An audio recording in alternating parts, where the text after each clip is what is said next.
દેહગામની નજીક બૈહલ ગામમાં સૌએ નજારો જોયો હતો.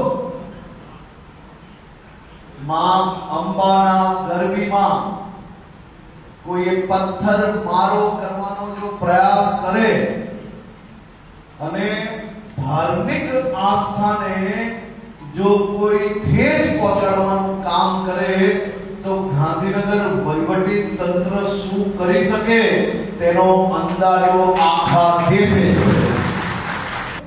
હું ગાંધીનગર નગરજનો વતી ગાંધીનગર પોલીસ અને વહીવટી તંત્રને માત્ર અભિનંદનથી ના ચાલે સાહેબ. અહીંયા મારી બાઓ અને વડીલો આશીર્વાદ આપવા પડે એવું કામ કર્યું.